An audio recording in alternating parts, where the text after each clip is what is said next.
Oui ou non, est-ce qu'un Oreschnik qui serait lancé sur un pays de l'Ouest est arrêtable? Non, je pense pas. Peut-être que dans le meilleur des cas, on pourrait arrêter quelques-unes des têtes, mais nos missiles non plus ne sont pas arrêtables, pour les mêmes raisons.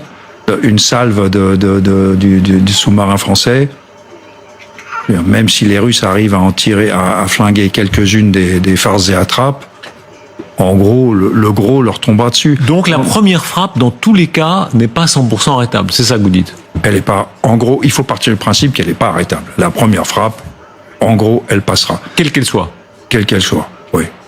Et Trump qui dit on va faire un bouclier, etc., etc.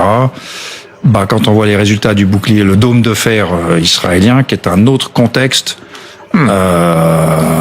bah voilà, c'est quand même la démonstration que le 100% n'existe pas. Les risques liés particulièrement à ces missiles qui sont rapprochés. Ouais. Par exemple, on va voir les images des Yars dans les forêts de Russie ou de Biélorussie. Ce sont ces missiles qui sont transportés sur des camions. Oui. Le fait qu'ils soient mobiles, est-ce que ça aggrave, disons, leur dangerosité? C'est leur mobilité fait un facteur surprise. C'est compliqué de savoir où ils sont. Nous aussi, on a eu une artillerie nucléaire mobile avant de l'arrêter. Les Américains ont joué avec cette idée et puis ils ont arrêté. Qu'est-ce qui est dangereux particulièrement là? C'est la gesticulation, la possibilité d'une salve par surprise, une salve, ce qu'on appelle une salve de décapitation, c'est-à-dire que la première salve flingue nos systèmes, sauf que nous, on a la deuxième frappe. Donc là, on est dans la gesticulation nucléaire. D'ailleurs, c'est amusant.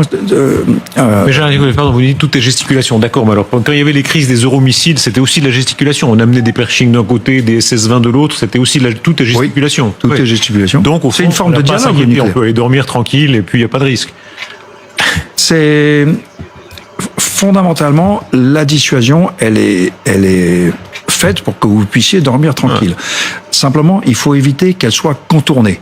Et en particulier par en dessous, c'est-à-dire qu'il y ait un gros trou entre votre dissuasion conventionnelle, c'est-à-dire je peux faire une guerre conventionnelle et ça se passera mal pour vous, et ne pas passer au seuil nucléaire trop vite.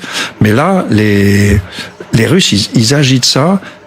Personne ne doute qu'ils ont un arsenal massif, qu'ils sont compétents, que leurs missiles, quand ils les tireront, la plupart atteindront leur objectif et que notre planète sera détruite. Et comme disait Einstein, je sais pas qui gagnera la Troisième Guerre mondiale, mais je sais que la quatrième se jouera avec des pierres. On entend certains vous dire, attention, par exemple, dans l'hypervélocité, ils ont pris de l'avance. Ouais. On entend d'autres spécialistes dire, non, tout le stock nucléaire russe, en réalité, est très vieillissant.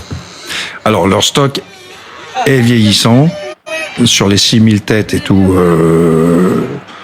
Bon, j'ai lu des études comme quoi il y en a que, enfin, il suffit d'en avoir 2000 qui vont bien quand même, hein. Vous voyez, donc ils en ont beaucoup, largement assez pour pulvériser la planète.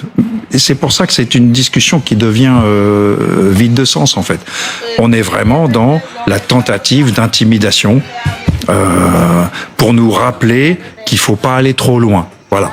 Mais c'est comme ça depuis 2020. Écoutez, le précédent, si on veut, c'est la crise des euromissiles dans les années 80. Et ce mot de François Mitterrand qui prend le parti de l'Ouest, réellement. Il y avait à l'époque encore un peu une musique, on rappelait qu'il y avait des communistes qui avaient figuré dans son gouvernement. Il prend le parti très exactement des Américains en disant les pacifistes sont à l'Ouest et les missiles sont à l'Est. C'est ce discours-là qui avait vraiment fait date. Écoutez-le. Il paraît que cela surprend. Je suis moi aussi contre les euromissiles. Seulement, je constate des choses tout à fait simples. Dans le débat actuel, le pacifisme et tout ce qu'il recouvre, il est à l'ouest. Et les euromissiles, ils sont à l'est. Et je pense qu'il s'agit là d'un rapport inégal. Voilà, général Yakovlev, ça a été un moment très important dans les années 80 où, voilà. Est-ce qu'il y a le risque, de la même façon qu'une partie de l'Europe de l'Ouest aujourd'hui sous-estime le danger? Alors, elle a sous-estimé le danger depuis le début. Je veux dire, il y a eu 2014, il y a eu 2008. Vous voyez ce que je veux dire? Oui, on a sous-estimé depuis le début. on s'est laissé endormir par Poutine.